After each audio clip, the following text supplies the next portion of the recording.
military.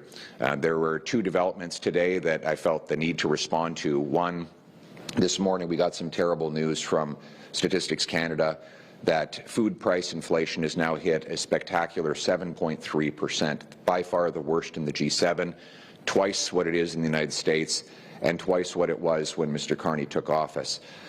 He promised that he would be judged by the prices at the grocery store, and here we are a year later, and those prices are rising at a world-leading rate.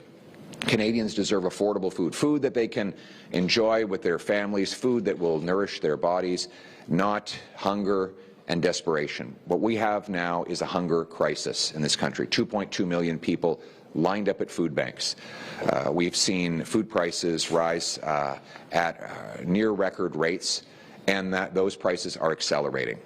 And so I wrote the Prime Minister a letter today proposing emergency measures to reverse the inflationary policies that the Prime Minister and Liberals have imposed. One, we're calling for the full elimination of the industrial carbon tax and the new fuel standard tax, which drives up the cost of fertilizer, farming, food processing. We're calling for the elimination of costly regulations that do nothing for the environment or public safety, but ban the use of plastics to preserve food. More and more food is going to waste because we're not allowed to use the best technology to preserve it, which is plastic in many cases.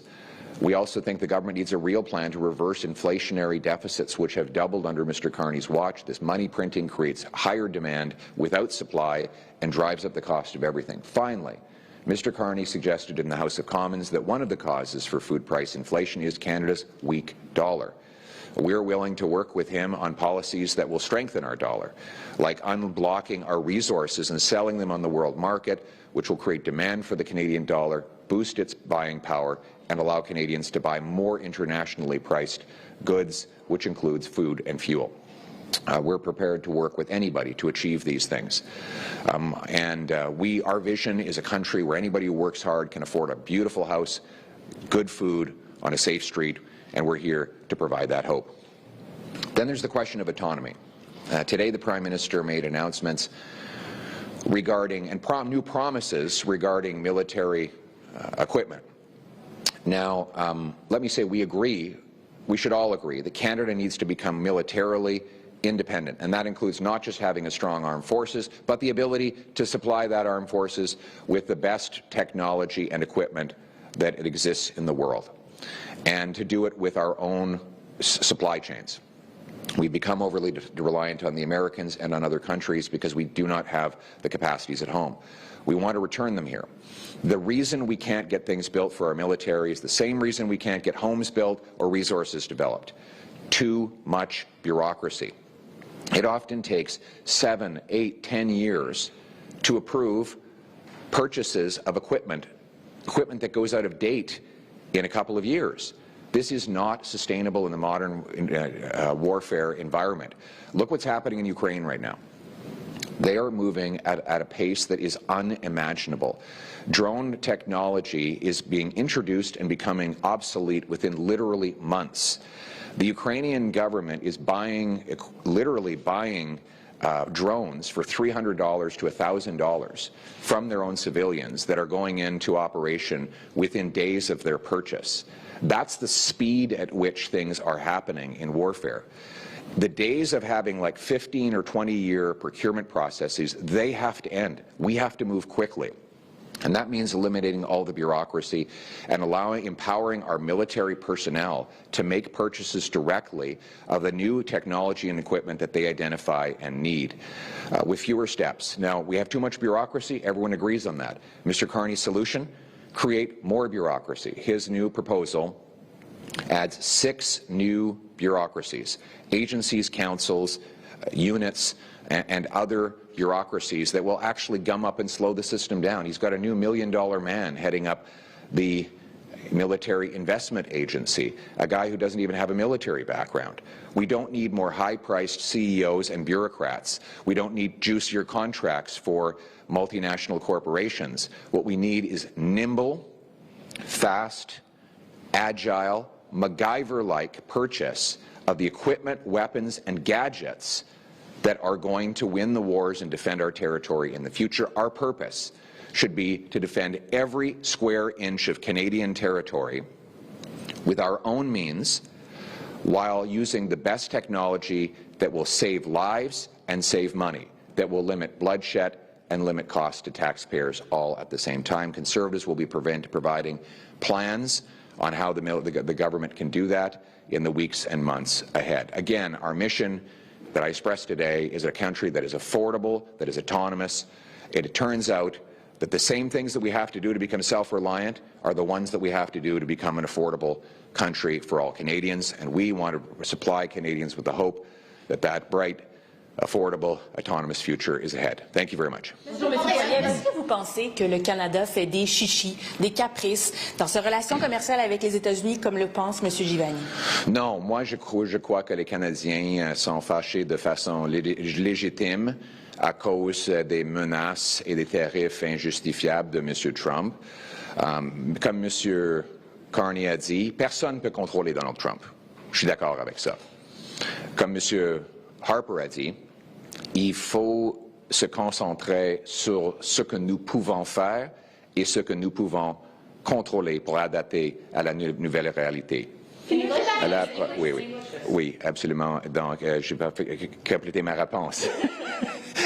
Wow, elle est anxieuse, hein? Je comprends.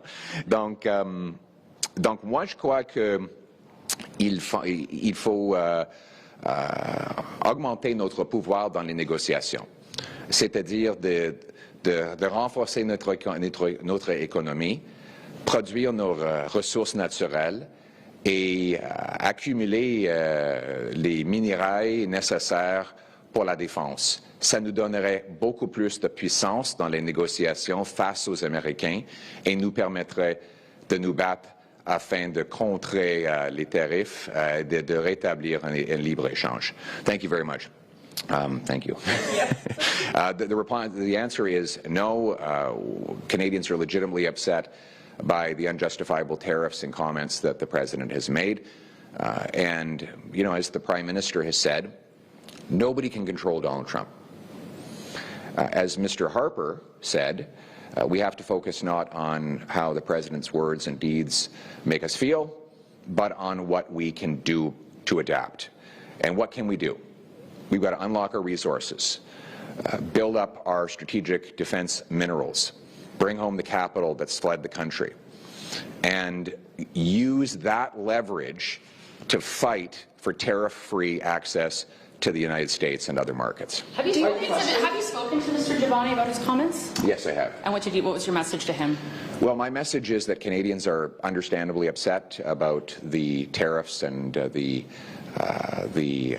comments that President Trump has made, and that we need to focus on what we can do here at home, what we can control in our own realm in order to be capable of having the leverage to negotiate tariff-free access to the U.S. That potentially this is like muddling the message here, the fact that you're the leader and he seems to be talking out of turn on this issue? Well, he speaks for himself and I speak for the party. Do you think his trip to Washington was helpful to Canada? Well, my view is that he represents a riding that has been disproportionately impacted by the dispute. He's from just outside of Oshawa.